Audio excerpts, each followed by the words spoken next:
एक नए टॉपिक की ओर। बहुत बार हमें लगता है कि सारे वर्ड्स एक जैसे ही होते हैं, बट एक्चुअली ऐसा नहीं होता। ढेर सारे वर्ड्स के मीनिंग और सेंसेस अलग अलग होते हैं। अगर डिक्शनरी में देखोगे तो उनका अर्थ जो होगा वो एक ही होगा। जैसे मैं देखिए, इंटीग्रिटी एक वर्ड है, ऑनेस्टी और प्रोबिटी। अब एक्चुअली सभी ईमानदारी यही आता है। जब हम देखेंगे डिक्शनरी में तो सभी वर्ड्स का मीनिंग जो आता है वो एक ही आता है, लेकिन एक्चुअली हो क्या जाता है, 100% सभी वर्ड एक जैसे नहीं होते। अगर 100% एक जैसे होते तो अलग अलग इस्तेमाल करने की कोई ज़रूरत नहीं होती। बट हो क्या जाता है, अगर हम वर्ड अलग इस्तेमाल कर रहे हैं तो इसका मतलब ये भी होता है कि उसका कुछ ना कुछ, कहीं ना कहीं, कोई ना कोई सेंस के अनुसार अलग अलग अर्थ निकल के आता है। तो कॉन्टेक्स्ट के अनुसार हम सारे वर्ड्स का इस्तेमाल करते हैं। तो आजकल चर्चा ईमानदारी की बहुत चल रही है। देखेंगे कि ईमानदारी एक्चुअली है कैसी, अलग अलग जगह पे अलग अलग वर्ड कैसे इस्तेमाल किए जाते हैं। तो सबसे पहले देखेंगे इन सारे वर्ड्स में डिफरेंस क्या है। ईमानदारी ये वर्ड हम हिंदी में या देख रहे हैं उसका अनुवाद, बट एक्चुअली क्या ईमानदारी ही तीनों का अर्थ होता है या अलग अलग होता है, ये देखेंगे। तो इंटीग्रिटी को ईमानदारी कहा जाता है, लेकिन इसका अच्छा सेंस जो निकल के आता है वो सत्यनिष्ठा आता है। ऑनेस्टी कहा जाता है ईमानदारी, और प्रोबिटी कहा जाता है सुचिता। तो इन तीनों में एक्चुअली अंतर क्या है, किस प्रकार से ये अलग अलग जगह पे अलग अलग तरीके से इस्तेमाल किया जाता है, देखिए। तो ये इंटीग्रिटी मतलब क्या होता है कि मोरल साउंडनेस जो होता है। अब मोरल साउंडनेस क्या होता है एक्चुअली, जब नैतिक दृढ़ता जो बोलते हैं, जो नैतिक दृढ़ता होती है, हम उसे मोरल साउंडनेस कहते हैं। और इंटीग्रिटी में एक और बात आ जाती है जिसमें फर्मनेस होता है। फर्मनेस का मतलब होता है कि दृढ़ता होती है। और एक लफ्ज होता है इंटीग्रिटी को, जिसे हम बोल सकते हैं कि अखंडत्व। तो अखंडत्व किस बात में है, तो हम देखेंगे कि जिस इंसान के अंदर मोरल वैल्यूज होती है और उस मोरल वैल्यूज और उस इंसान में, मतलब कि अगर कोई इंसान है वो अपने वैल्यूज के साथ जी रहा है और उसका जो कंडक्ट होता है, कंडक्ट का मतलब होता है उसका रवैया जो होता है, रवैया या रीत होती है उसकी ज़िंदगी जीने की, तो वो अलग नहीं होती। अगर किसी इंसान के अंदर, जैसे मैं बोल रहा हूँ कोई इंसान है और वो इंसान एक्चुअली अपने अंदरूनी भाव के साथ ज़िंदगी जीता है, तो उस इंसान को कहा जाता है पर्सन ऑफ इंटीग्रिटी। एग्जाम्पल के अगर हम देखेंगे कि धर्मराज युधिष्ठिर, इसको अगर इन्हें देखोगे तो हमें पता चलेगा कि actually that person is a person of integrity. क्यों मैं बता रहा हूँ कि एक बार क्या हुआ था कि पांडवों और कौरवों के बीच में युद्ध हुआ। कहीं ना कहीं उन्हें पता था कि मैं हार गया हूँ। जुए में धर्मराज ने जुए में इंद्रप्रस्थ हार दिया। तो लोगों को लग रहा था कि युधिष्ठिर के साथ कुछ गलत हो गया और युधिष्ठिर को दुर्योधन ने इंद्रप्रस्थ को वापस कर देना चाहिए, इंद्रप्रस्थ।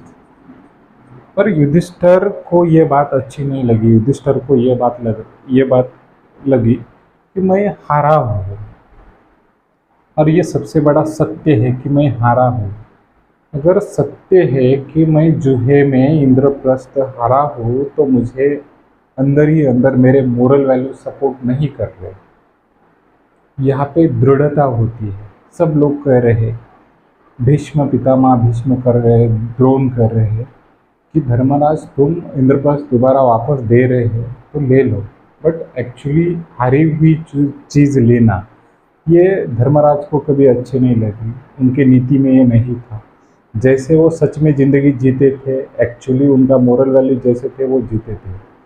तो इंटीग्रिटी का धर्मराज को हम ऐसे कह सकते हैं कि द पर्सन ऑफ इंटीग्रिटी, तो कहने का एक सेंस है कि कोई इंसान अगर अपने खुद की नज़र में दुनिया गई, दुनिया का कोई मतलब आप दुनिया का सोच नहीं रहे हो, अगर खुद की नज़र में सही हो तो आपको दूसरों का सोचना ज़रूरी नहीं है। तो यहाँ पे धर्मराज एक पर्सन ऑफ इंटीग्रिटी दिखाई दी। दूसरा एक एग्जांपल लेंगे हम कि अगर हमने देख लिया कि मैं कहीं पे जा रहा हूँ, अगर समझो कि मुझे जाते वक्त किसी ने, पापा ने कहीं पे जाने के लिए पैसे दे दिए थे, यहाँ से कई शहर में जाने के लिए मेरे गांव से, और समझो मेरे दोस्त के बाइक पे मैं चला गया, लेकिन एक्चुअली वो पैसे नहीं खर्च हुए हैं।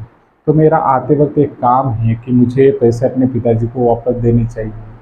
इट मीन्स कि I am the person of integrity, कि मुझे पता है अपने नज़र में मुझे गिरना नहीं है और मैंने खर्च ही नहीं किए हैं तो मुझे वापस करने चाहिए। तो ढेर सारे लोग पर्सन ऑफ इंटीग्रिटी दुनिया में नहीं हैं, तो ईमानदार हो सकते हैं बट ऑनेस्ट हो सकते हैं। और इंटीग्रिटी किसे कहा जाता है? अगर मैं समझूँ कि एक सबसे बड़ा सागर है, तो ऑनेस्टी यहाँ पे आ जाती है। जो ऊपर का स्तर होता है वो ऑनेस्टी होती है, और डिपेस्ट लेवल जो होता है वहाँ पे इंटीग्रिटी होती है। तो कहने का मतलब होता है कि डिपेस्ट लेवल ऑफ वो honesty, that is the integrity, की सबसे जो सखोल डिपेस्ट भाव होता है ईमानदारी का, उसे ही हम सत्यनिष्ठा कह सकते हैं। कि आप चाहकर भी सत्य को छोड़ नहीं सकते, you can not, it means that is the undivided feelings, there is a wholeness जिसे हम अखंडत्व कह सकते हैं, अखंडत्व या पूर्णता, कि कोई इंसान अपने मूल्य को छोड़ नहीं सकता, अपने वैल्यू को छोड़ नहीं सकता। वो इंसान दुनिया देखे या ना देखे खुद के नज़र में गिरना नहीं चाहता। तो इस बात को कहा जाता है द पर्सन ऑफ इंटीग्रिटी, वो पर्सन सत्यनिष्ठ है, सत्य को नहीं छोड़ना चाहता। तो कुल मिला के एक बात समझनी है यहाँ पे, आपको कोई देख रहा है या ना देख रहा है, अगर आप अंधेरे में भी हो, कहीं मॉब में भी हो, तो खुद के साथ अगर आप सही ज़िंदगी जी रहे हो, अगर कभी कभार क्या होता है कि हम जब अंधेरे में जाते हैं कुकर्म कर सकते हैं, कभी मॉब में जाते हैं तो कुछ कुकर्म कर सकते हैं, पर आप यहाँ पर भी अगर सत्य के साथ ज़िंदगी जी रहे हो, सत्य के साथ रह रहे हो, तो दैट इज़ द सत्यनिष्ठा, उसे ही कहा जाता है इंटीग्रिटी। तो इंटीग्रिटी का एक सेंस आ जाता है, आपके मोरल वैल्यूज़ कोई देख रहा हो या ना देख रहा हो, बट आप उसी के साथ ज़िंदगी जी रहे हो, तो इसे कहा जाता है इंटीग्रिटी या अखंडत्व। आप उसे चाहकर भी अपने मोरल वैल्यू को छोड़ नहीं सकते। जैसे कि धर्मराज ने हारी हुई चीज़ एक सबसे बड़ा सच है, सत्य है, उसी पर निष्ठा रखी और उन्हें चाहकर भी छोड़ा नहीं है, तो इसे कहा जाता है दैट पर्सन ऑफ इंटीग्रिटी। दूसरा, अगर हम ऑनेस्टी की बात करें तो यहाँ पे एक प्रकार का डिसिप्लिन आ जाता है, यहाँ पे रूल्स आ जाते हैं। आप रूल्स को नहीं छोड़ रहे, नियमों में रहना, सिद्धांतों पर चलना, इट मीन्स कि that person is a honest person. अब यहाँ पे एक एग्जांपल देखेंगे कि अगर हम कृष्ण का एग्जांपल देखें, he is the person of honesty है। अगर हम महाभारत कुरुक्षेत्र के वो सबसे बड़े युद्ध के बारे में अगर जानते हैं, तो वहाँ पे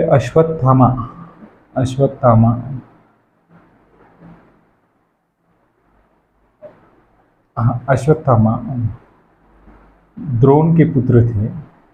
अब जो गुरु द्रोण थे सबसे बड़े शक्तिशाली थे और उनके पुत्र अश्वत्थामा थे। तो अश्वत्थामा एक हाथी का नाम भी था। श्री कृष्ण को तो पता था कि अर्जुन उन्हें मार नहीं सकते, और फिर इसके लिए श्री कृष्ण ने कहा कि कह दो कि अश्वत्थामा मर गया है। पर अश्वत्थामा कोई एक्चुअली द्रोण का पुत्र नहीं मरा था, हाथी का नाम या ऐरावत का नाम था। तो उस वक्त उन्होंने, श्री कृष्ण ने सच ही कहा था कि सच में अश्वत्थामा मर गया। तो रूल्स नहीं टूटा, रूल्स में रहते हैं।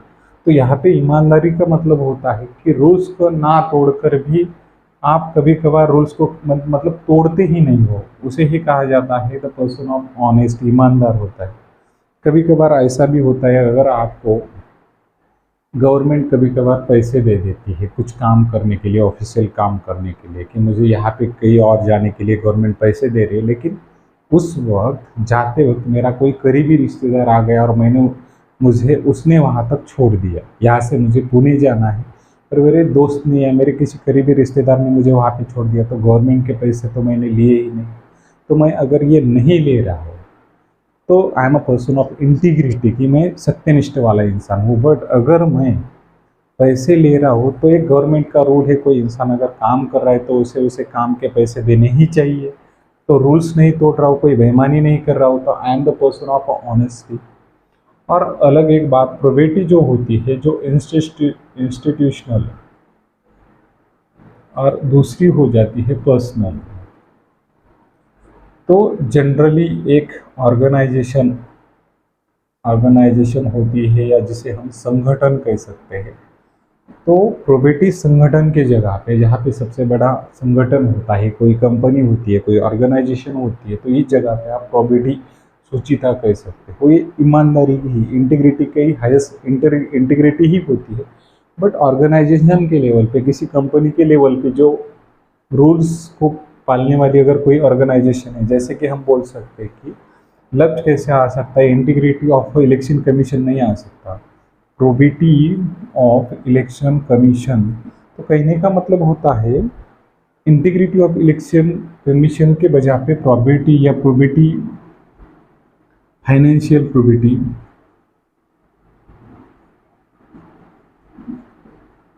आर्थिक सूचिता। तो जनरली ये आर्थिक जगह पे बहुत ज़्यादा इस्तेमाल होती है। एनजीओ में, कोई एनजीओ है, कैग जैसी ऑर्गेनाइजेशन है, कैग, तो जनरली कहना ही चाहता हूँ किसी इंस्टीट्यूशनल जगह पे जो ईमानदारी होती है, इसे एक प्रकार की इंटीग्रिटी ही होती है, बट ऑर्गेनाइजेशन के लेवल पे इंटीग्रिटी होती है। दूसरी बात होती है कि व्यक्तिगत प्रोबेटी क्या होती है। जैसे मैं बोल रहा हूँ कि कोई इंसान है जो कि व्यक्तिगत स्तर पे ईमानदार है। अगर मैं देख लूँ कि कोई इंसान ईमानदार है व्यक्तिगत स्तर पे, जैसे मैं मेरे ऑफिस में बहुत ईमानदारी से अगर काम कर रहा हूँ, बट मेरे घर में नहीं कर रहा हूँ, तो पर्सनल लेवल पे आई हैव प्रोबेटी, मेरे पास प्रोबेटी है। और या फिर कभी कभार क्या हो जाता है कि मैं घर में तो बहुत ईमानदारी से रहता हूँ, ऑफिस में बेईमानी कर रहा हूँ। तो यहाँ पे प्रोबेटी कैसे होती है कि एक व्यक्तिगत स्तर पे आप एक जगह पे कुछ ईमानदारी से जी रहे हैं, दूसरी जगह पे नहीं। तो एक सत्य ईमानदारी है, तो एक पर्सनल भी है और इंस्टीट्यूशनल भी। इसका मतलब समझने की बात यही पे है कि हाईएस्ट लेवल जो ऑर्गेनाइजेशन लेवल पे होती है इंटीग्रिटी की, उसे हम एक स्तर पे प्रोबेटी कह सकते हैं कि ये भी इंटीग्रिटी ही है प्रोबेटी, बट ऑर्गेनाइजेशन के लेवल पे हो जाता है। यहाँ पे इंसान की जो दृढ़ता होती है, ऑनेस्टी की, उसे इंटीग्रिटी कहा जाता है। तो कुल मिला के एक बात समझ में आनी चाहिए, integrity highest level of honesty की, ईमानदारी की सबसे ऊंचा स्तर जो होता है, तो उसे इंटीग्रिटी कहा जाता है। चाहकर भी उस सत्य को छोड़ नहीं सकते आप उस सत्य के लिए खुद के लिए भी जज बन जाते हो, दूसरों के लिए भी जज ही बन जाते हो। नहीं तो हम खुद के लिए वकील बन जाए और दूसरों के लिए जज बन जाए, तो ऐसा नहीं होता। आप इंटीग्रिटी के स्तर में हमेशा, चाहे मैं खुद कुछ मूल्य को तोड़ रहा हूँ तो मैं बोल रहा हूँ कि मैं मूल्य तोड़ रहा हूँ, तो ये इंटीग्रिटी होती है। मैंने कुछ बेईमानी की तो मैं खुद की बेईमानी समाज के सामने ला रहा हूँ, तो I am the person of integrity. तो ऐसे लोग आज दुनिया में बहुत रेयर है, बहुत कम है। लेकिन अब कृष्ण जैसे ऑनेस्टी वाले लोग बहुत सारे हो चुके हैं।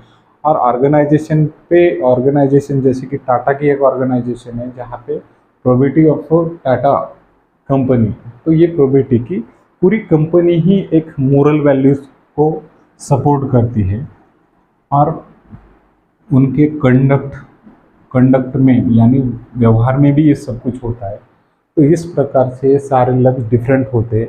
तो अंग्रेजी सीखते वक्त आपको एक बात समझ में, यहाँ पे there are a lot of words, they give you different sense, and whenever you use the words you should take some precautions. You should take some cares while using the sentences. Whenever you use the different words in the sentences, that time, if you have aware about the sentences, then you can very carefully, then you can use carefully the words. So before using the words, you must know how to use the words, how to understand the sense of word, and then you can deliver the right knowledge to the person. Thank you.